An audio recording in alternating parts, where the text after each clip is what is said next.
What rough beast its hour come round at last, slouches towards Bethlehem to be born?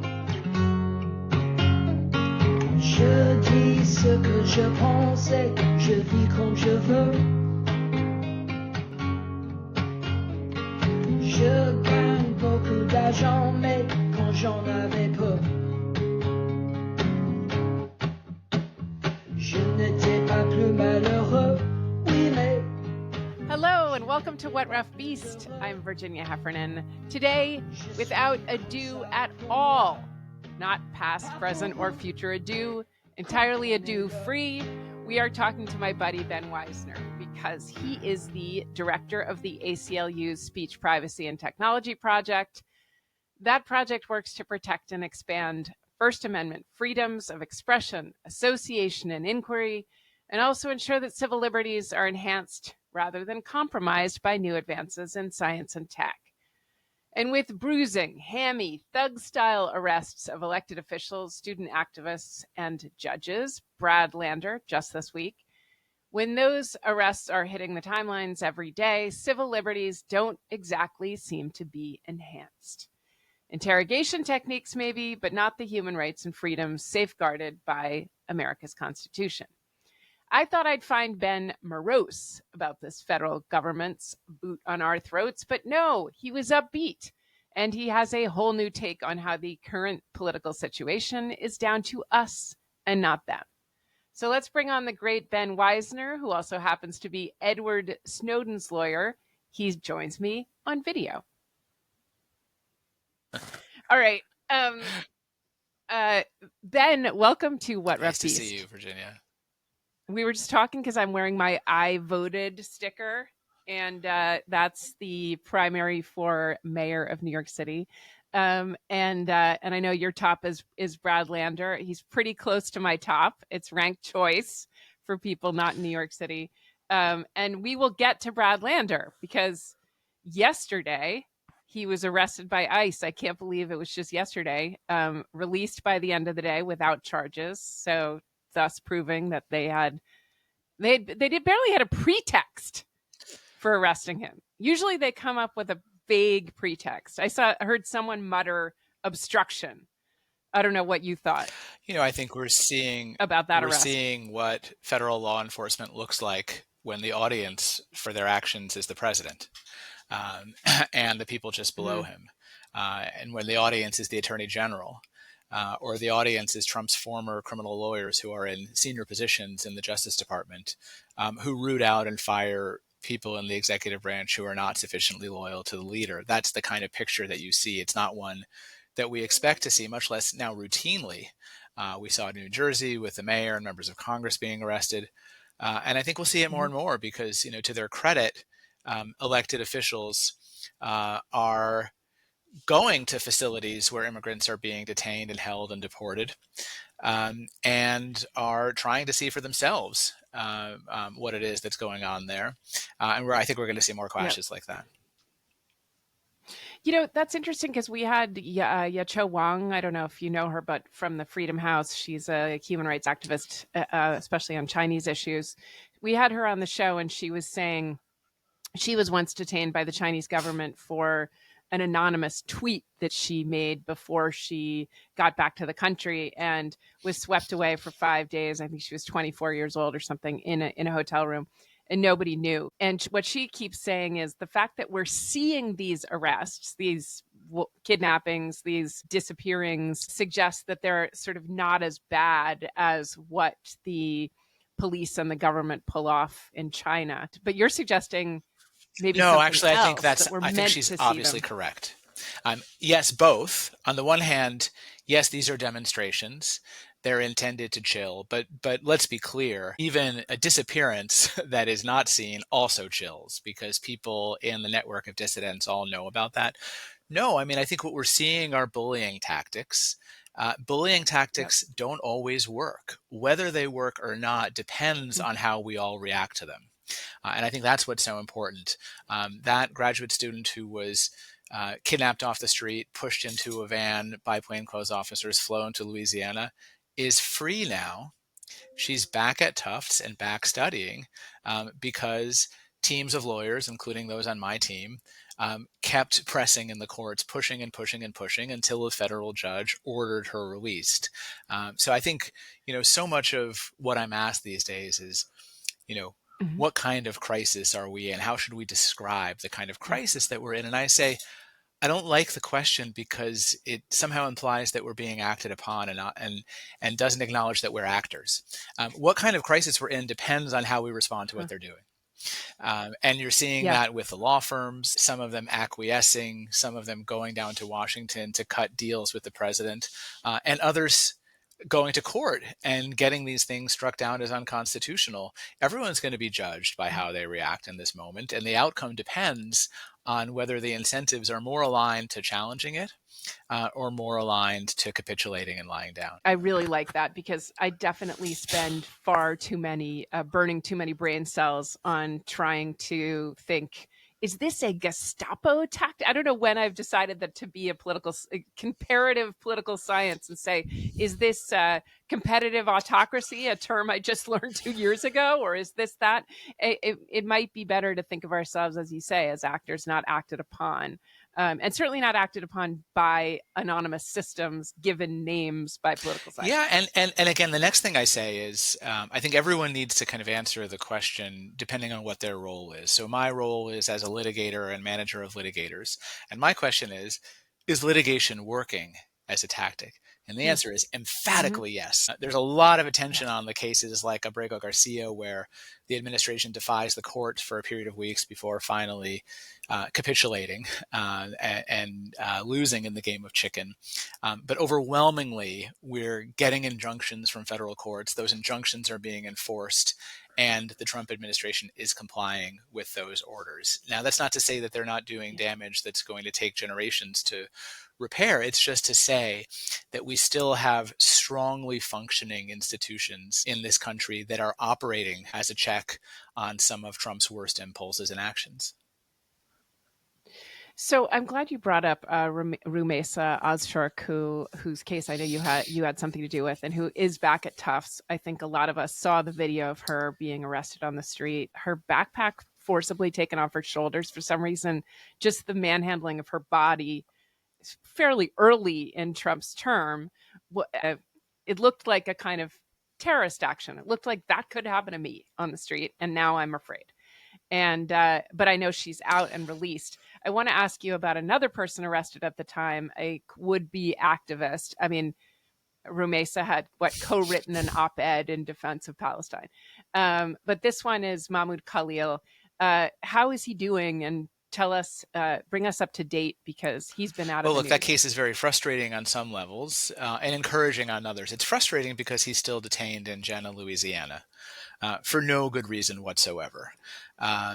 We've been litigating that case as hard as we possibly can, have gotten a number of strong decisions from a federal judge in New Jersey, most recently essentially saying that this provision that the government purports to rely on, that the Secretary of State, in this case Marco Rubio, can just determine that any non-citizen in the United States, including a lawful permanent resident, is engaged in speech that is harmful to our foreign policy, that cannot be enforced in these circumstances. So that's been knocked off the table. Of course, the government came up with another pretextual rationale for holding Mahmoud, which is that he left out information when he was applying for a green card. Now, of course, the information they say that he left out turns out to be comprised of things that didn't happen until the future. So it is manufactured, it's pretextual, and it's false. The government's position, which the judge has so far not overruled, is that that separate ground is enough to continue detaining him. As everyone knows, certainly everyone who listens to your podcast, his first and only child was born during his detention. His wife is a United States citizen. His child is a United States citizen.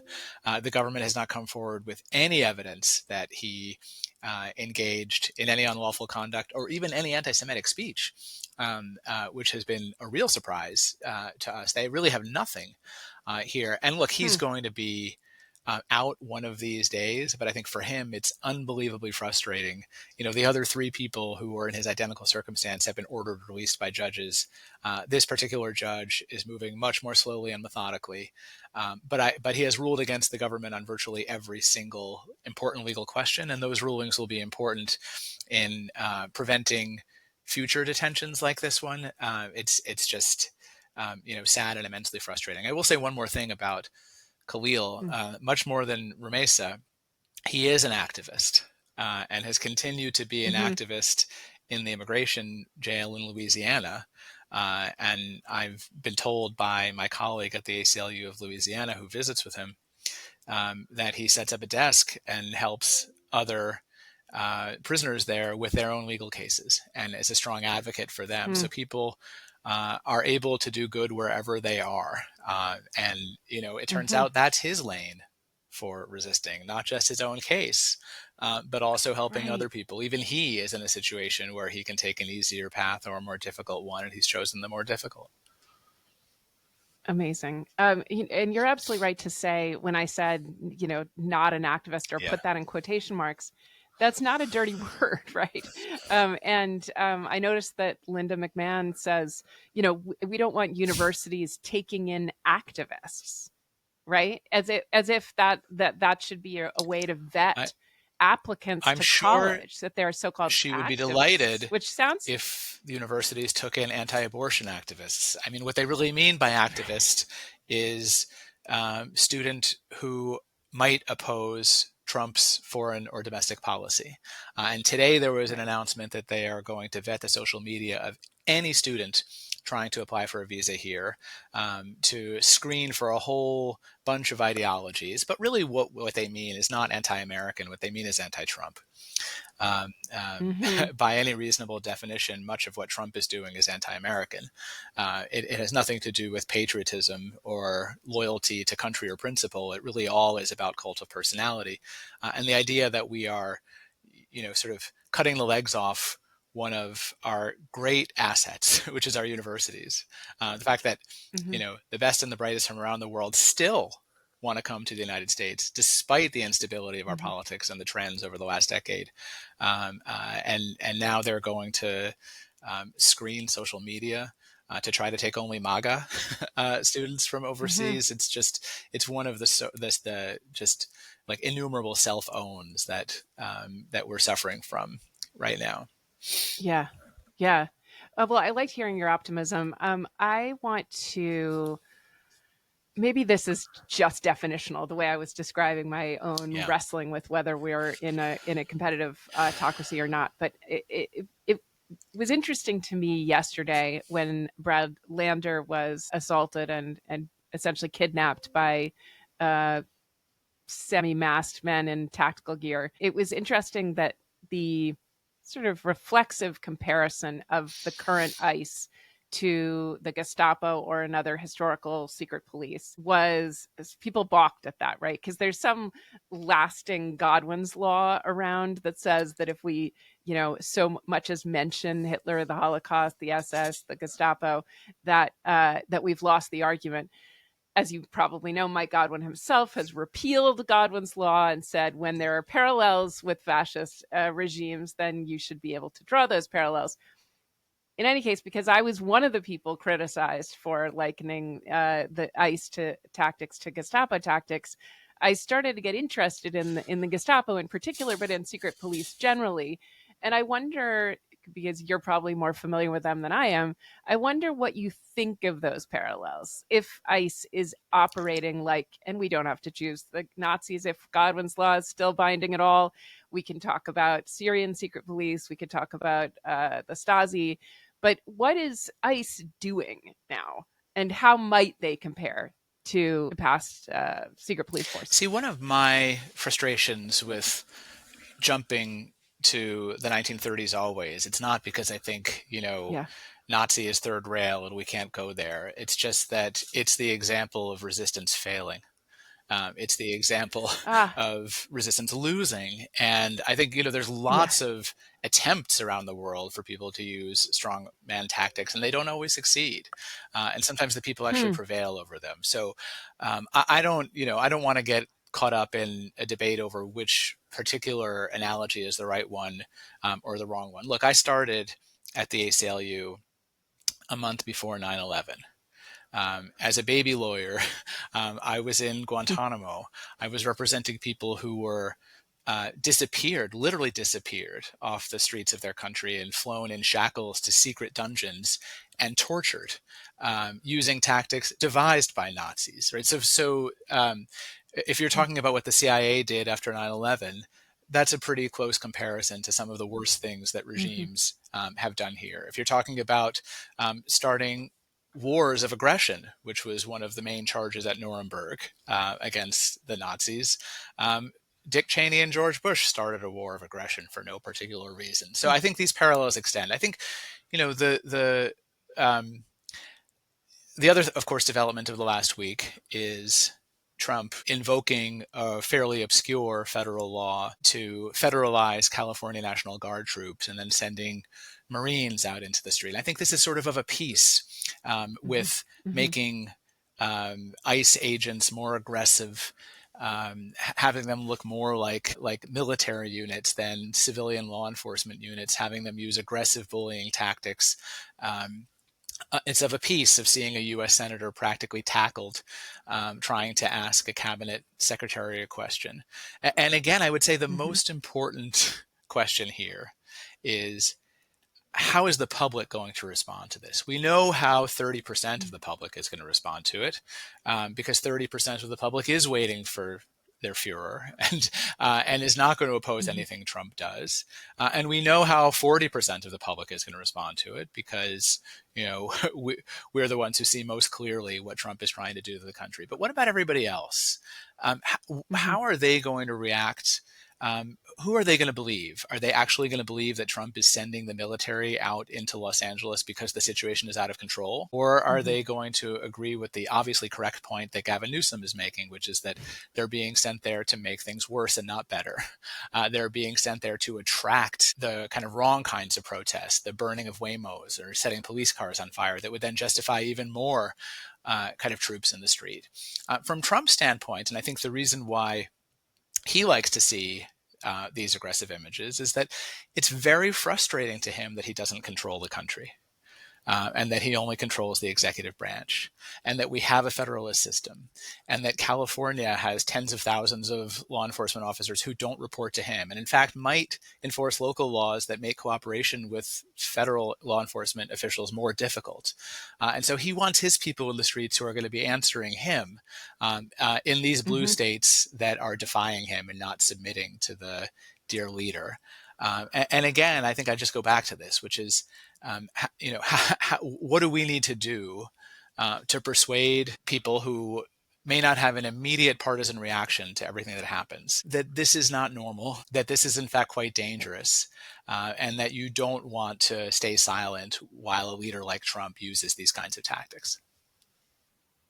So I want to go back to what you said about the video of the arrest of Brad Lander yesterday. And just for people outside New York, he's a leading candidate for the Democratic nomination to be mayor of New York. He's also an elected comptroller of the city and longtime community activist. In any case, most of you probably saw on video that he was arrested in a very kind of histrionic way with sort of like what looked like a half Nelson or something. I mean, at one point he looks like he's practically strangled in the middle of a crowd of people for reasons I won't even cite because they didn't cite them. And what you said is that it was staged for an audience of one, which really, and that audience being Donald Trump.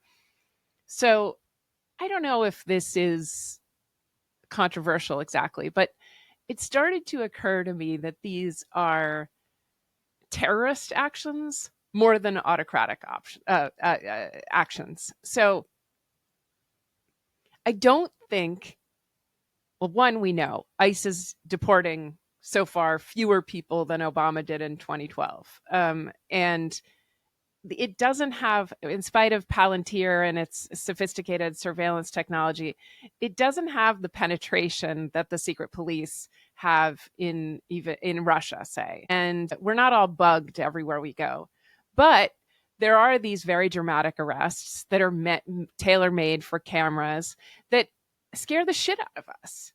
So every student I know on a student visa, including one I know very well, is spending their time scrubbing their social media, making sure never to leave the country, never to go home to see their families, to avoid any protest on campus, even a PETA protest, lest they get their visas revoked and become disenrolled from their colleges. And this is just everyday fear.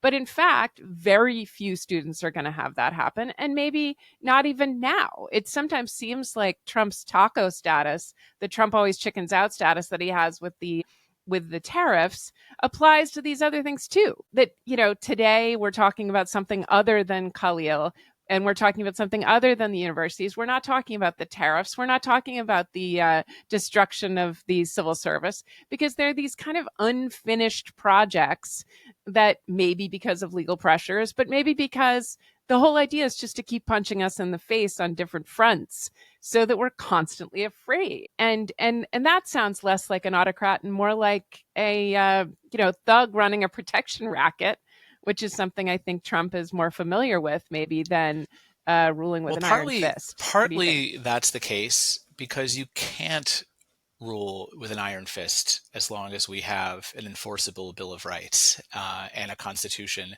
that we can still bring to our courts. The reason why Stephen Miller's goal of 1 million deportations a year is difficult to achieve is not because there aren't sound legal bases for removing many of the millions of people who are in this country, but because those people are entitled to some form of process. Those people might be able to make asylum claims before a judge. They might be able to adjust their status because they have U.S. citizen relatives.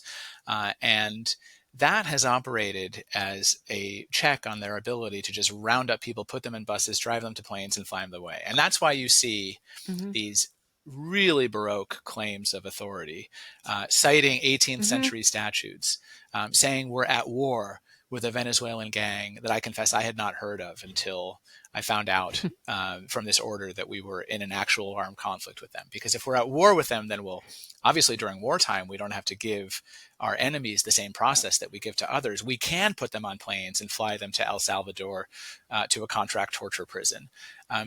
But, even this Supreme Court, every justice on the Supreme Court rejected that claim of authority, that these people could be flown away en masse without having an opportunity to say, first, I am not a member of this gang. Second, even if I were, your invocation of the Alien Enemies Act is illegitimate because the conditions are not met. And so we have this situation where there are actual constraints on Trump that would not have existed for the leaders of the Stasi or the GDR in the 1950s or 60s. And so the projection of strongman strength becomes even more important, chilling people's rights, because in fact, the leader is not all powerful, but is constrained. I do think that the chill that is being experienced by non-citizens in this country, even green card holders, those who have been fully vetted, who have been told they can stay here forever, who have strong ties to the country, is rational. And if I had a close relative who were a green card holder, I probably would say, be careful about how active you are on social media in support of certain causes, because even though I think we're going to win these cases, I think we're going to win Mahmoud Khalil's case. I think we're going to continue winning in these other cases, Madawi and Ozturk and Suri. I can't be sure. And in the event, even if we win Mahmoud Khalil's case, we won't be able to get back the months that he's been detained in Louisiana away from his wife and child. And so a new baby. Yeah. So, and again, this has always been the case that the damage can be done even if Trump and the administration end up losing in court, as they do so often. And maybe here is a point for me to say something about the limits of litigation and the law. You and I well remember the first Trump administration, and many kinds of lawyers were valorized and lionized. You had this sort of civil rights heroes like the ACLU because we were able to block the Muslim ban in the first week, although we eventually lost that case in the Supreme Court. But I think that many liberals, progressives. And also the federal This is what I was going to say. prosecutors that This became is the what I heroes was of going our to say. time. I think too many people viewed law as a substitute for politics, and actually thought law was going to rescue us from the Trump nightmare, and that either Robert Mueller or later Jack Smith was going to lead Trump away in handcuffs. The national nightmare would be over, and someone who looked like a lot like Obama would come back on the stage as the great healer and uniter, and history would be back on track again. And it was profoundly anti-political, that kind of hope, that like clicking refresh on Twitter to see what the latest development in the Mueller case was. There was always going to have to be a political response to Trumpism. There was always going to have to be some attempt to kind of get at how millions of people could vote for Barack Obama and vote for Donald Trump. And I think, well, okay, but did you think that at the which time? I mean, we can retcon all of this, but there was a. This is not an attempt for me to say. He made Watergate. This is not an attempt for me to say who was right and who was wrong, and who was right at the time. It was just more that, was it clear to you that there would always be, like, I think James Comey said this too, that it only democracy can take Trump out, and I think that was a way of sloughing off responsibility. But obviously the lawyers had a lot to do with Nixon's downfall, and Trump was breaking the law. He was criming like crazy. And so it was a case. This isn't a comment about what the prosecutors should have been doing or should not have been doing. It's a question about what the rest of us should have been doing or not. And I think too many of the rest of us were waiting. That's what I'm saying. Right. And did I say that at the time?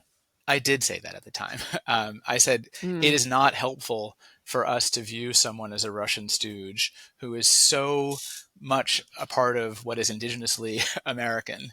And if we treat this as this blip, this just kind of foreign intervention that can be taken care of through prosecution, we're missing a bigger story about what's happening not just in the US, but really across Western democracies, where you're seeing the rise of these kinds of right populist parties. But I'm not here to say I was right and that anyone else was wrong. I'm here to say that.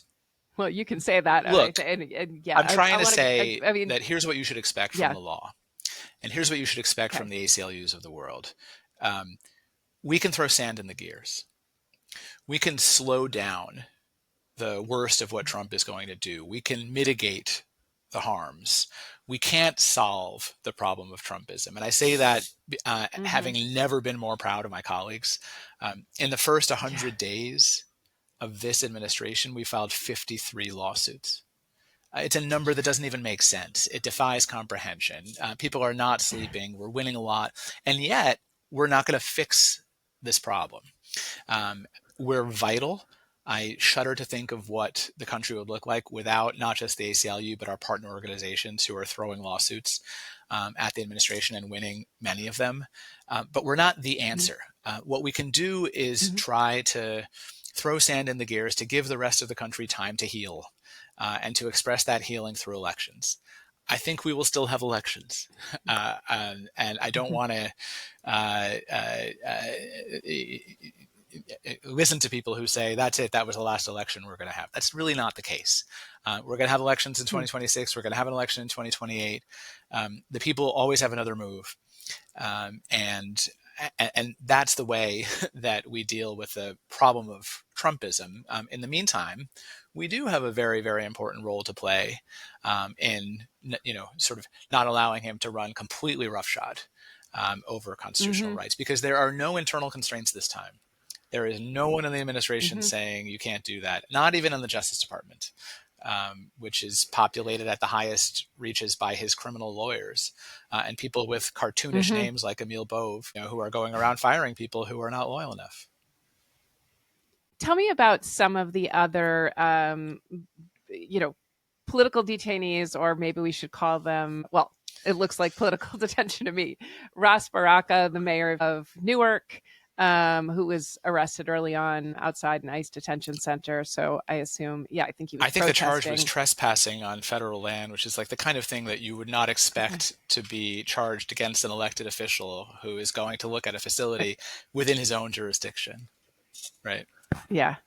And they were dropped. The would-be charges. LaMonica McIver, she's a Democratic rep from New Jersey. She is still facing federal charges. Yes, I haven't looked at what the latest is on that. I know that those charges came more recently, but all of these really are of a piece. And again, I think you're right to link this with, what we saw with Lander yesterday. And I think again, this really comes, I think, from Stephen Miller's frustration. That state and local officials think that they can have their own policies on something where he believes that the president's word should be supreme, and that's our immigration laws. I mean, nothing makes their blood boil more than sanctuary law or policies. And, and that's why you've seen the enforcement efforts directed much more at cities. If they really just wanted to get their numbers up, they would be at poultry plants around the country. They'd be on farms. They would not be in Chicago and Newark and New York City. It's really just an attempt to flex the muscles of the federal branch. And I think they have been looking for an opportunity, and you hear this from Tom Homan all the time, to charge local officials with obstruction in these cases. Yep. And up to Senator Padilla, who was roughed up and forcibly removed from a press conference for a question, right? That there wasn't. Again, there's nothing even pretextual about doing that to a. No, and of course the danger is what happens when we see images like this every week. Can we keep up the level of shock that is kind of necessary here? Or do we start getting used to it? Or, God forbid, worse, which is, political murder, which we apparently saw over the weekend.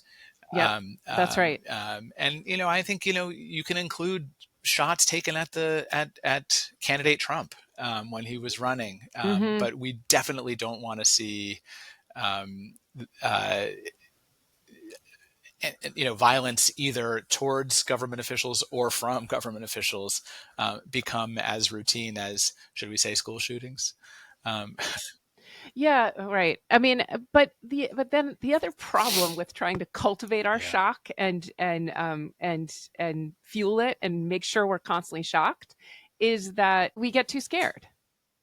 We get too disempowered. Well, so a counterpoint, there were by some estimates more than 5 million people in the street last weekend at the No Kings event. Biggest protest in America. And let's talk about that for a second, because I kept hearing, especially from friends overseas, but also from people here, why didn't we see people in the streets in January? The first Trump administration, the Women's March was right away. There were 4 million people out right away. And I think part of my answer was, and I think you'll maybe relate to this, this one took a little bit of time to process.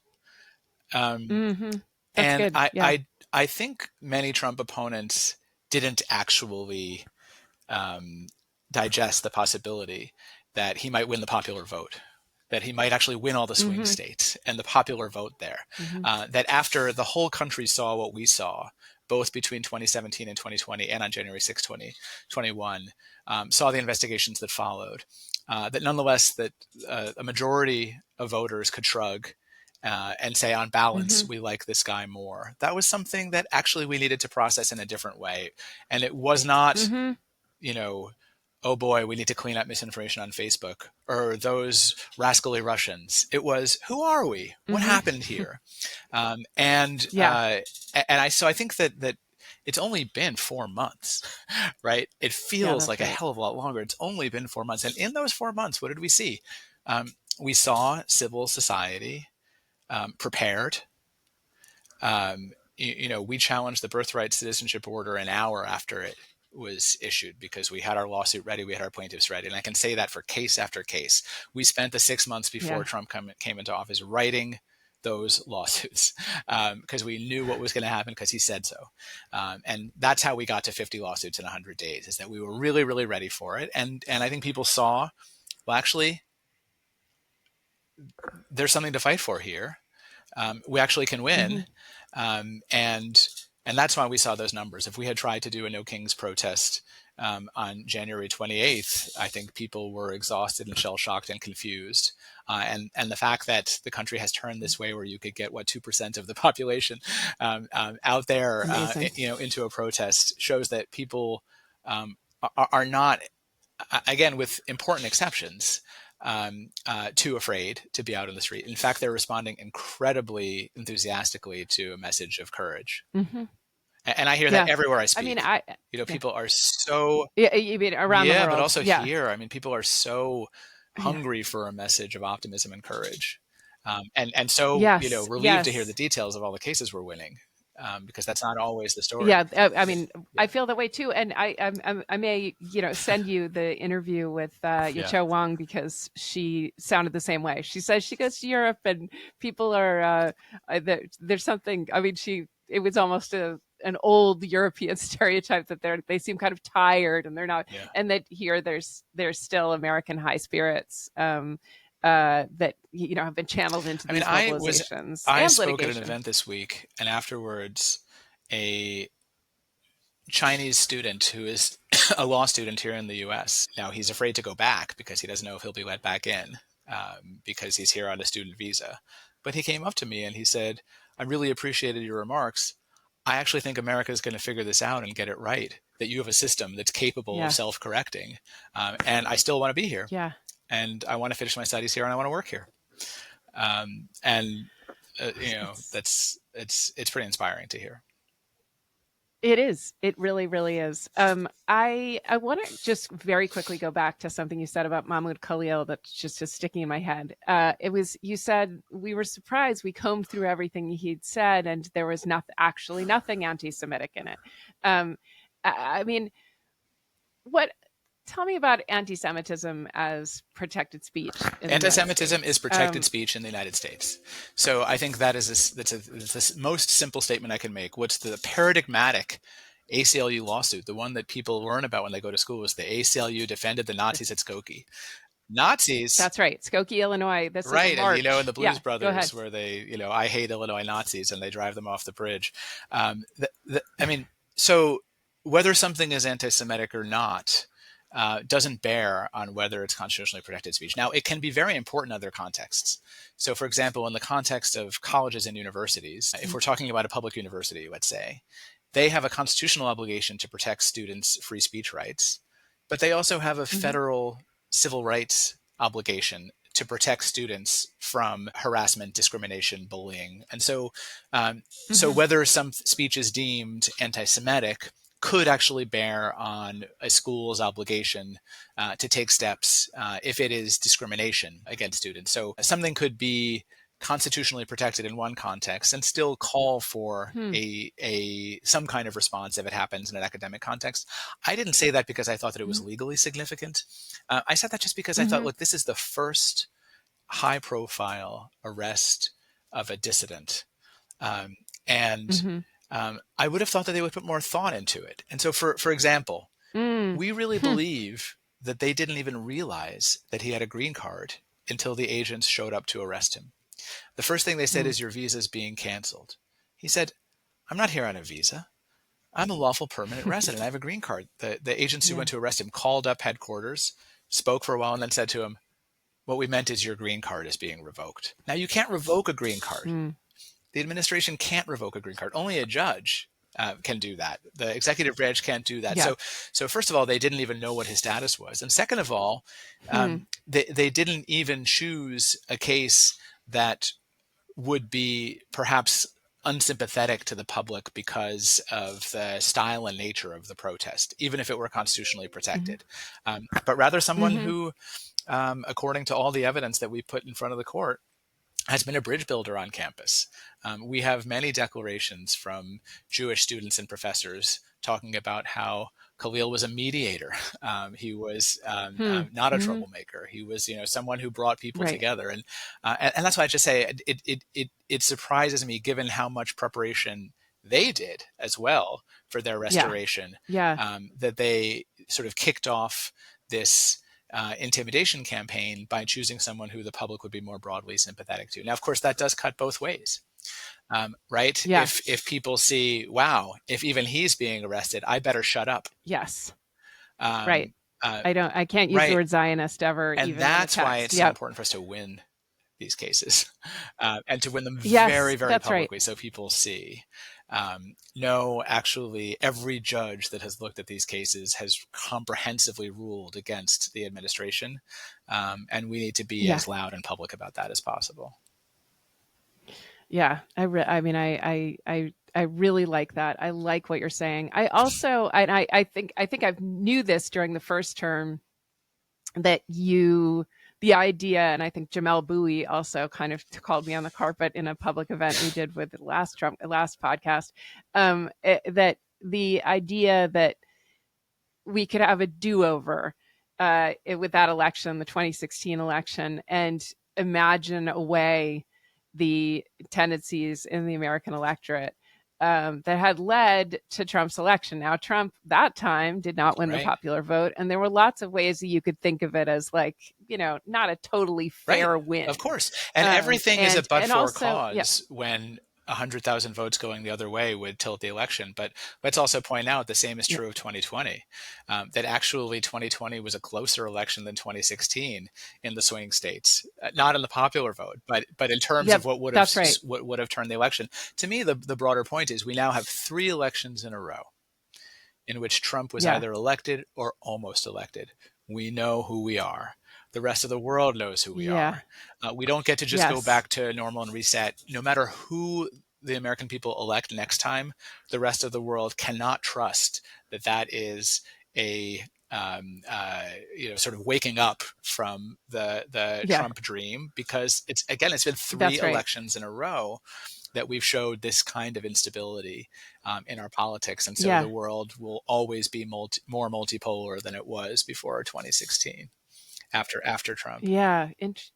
Interesting. And so you also believe, because voting would seem to be one of the great civil rights, civil liberties that the ACLU exists to protect, and you want to read the results, hear the clear voices of the voters. In a sense, but I want to make sure that you understand that most of what the ACLU does is defend counter-majoritarian rights.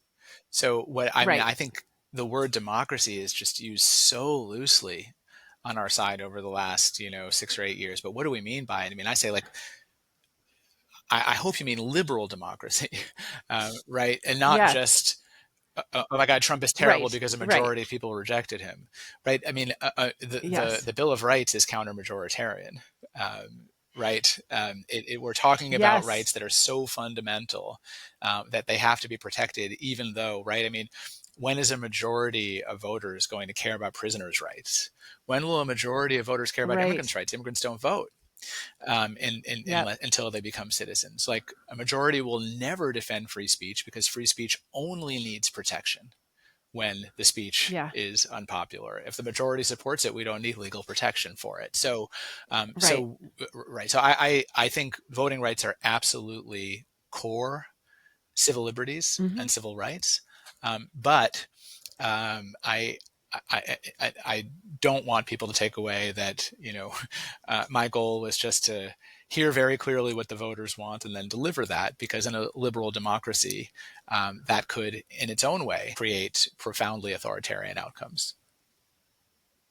So that's a very good refinement. Finally, do you find yourself in the position over the last zillion years that we've been wrestling with Trump? Do you find yourself ever in the position of defending the benighted and sort of beleaguered Joe Rogans of the world, or the race scientists who keep telling us how pushed out or how sidelined they are from discourse? There's these reactionary centrists, the Barry Weisses. Is there, and I don't mean to ask this sarcastically, I really mean it. Are there some right-wing voices that you feel like have been unlawfully suppressed? Unlawfully is a really key word here, because I think, I always say most people believe 2 things about free speech, and they're wrong about both. They believe that they know what it is, and they believe that they support it. They don't know what the hell it is, because they think that an advertiser boycott on Twitter violates their free speech rights, but in fact, it's an exercise of by the advertisers. They're deciding who they want to associate with. Freedom of association is core to the First Amendment, and they don't support it. And because the only way that you can show your support for free speech is when you defend the right of someone to say something that offends you personally. Until you've done that, I will not believe that you support free speech. It's about supporting speech for others and not supporting your own speech. Anybody can be a strong supporter of the speech that they agree with. Yes. But on the other hand, for me, the question is not only what does the law say, because I do care about free speech values. And so if you look at something like these social media behemoths, and maybe Twitter isn't what it once was, maybe Facebook isn't what it once was, maybe it's TikTok now, certainly it's still YouTube. I would defend and have defended their right in court to decide what content they want to host. But I still have normative views about what decisions they should make. I still think that they should, because of how central they are to our political discourse, I think they should not engage in political censorship. And this was controversial, but I didn't think, and the ACLU didn't think, that deplatforming Trump in January of 2017 was a good idea. By definition, what he does and says is newsworthy. We, in fact, used his tweets and social media explosions as evidence in lawsuits against him. And look, the results in 2024 show that deplatforming did not exactly work here. If anything, it sent... No, that's right. And now we just have screenshots of his it's not just social that, protests. but who did he spend the intervening time with? A pure echo chamber of some of the weirdest right-wing online communities. And now that's bubbling up in policy where you see, they're going after USAID. Why? I think there's people in the administration who really think that USAID just sends condoms to Gaza. Because that happens in the, sort of fever swamp right-wing internet. So, I will say that we're consistent. Last year, the ACLU defended the First Amendment rights of the National Rifle Association in the Supreme Court. In some of our cases now, we're trying to get conservative libertarians to join us in defense of law firms, in defense of Harvard, for example. And we have gotten some principled ones like the Cato Institute and the Rutherford Institute to join ACLU briefs defending these civil society entities and organizations. But I think we should do maybe another conversation in a few months on just this topic. Fantastic, Ben. I love talking to you, and I've actually, I think on every single point you've at least opened up some doubt about what I already believed. I couldn't give you higher praise right now because I just don't want to be too settled in my pieties. I appreciate it. Always fun to chat with you, Virginia, and let's do it again before too long. Take you, Ben. That's it for today's show. This episode of What Rough Beast is dedicated to Brad Lander, who gave a masterclass in handling his arrest with sang-froid and his release with vim. Today's episode of What Rough Beast was produced by Richard Stanislaw and edited by Brianna Snyder. It was created by me, Virginia Heffernan, and Stephen Metcalf. Our theme song by French pop star Antoine was recorded by John Jeremiah Sullivan. Thanks very much for joining us. We'll see you next time on What Rough Beast.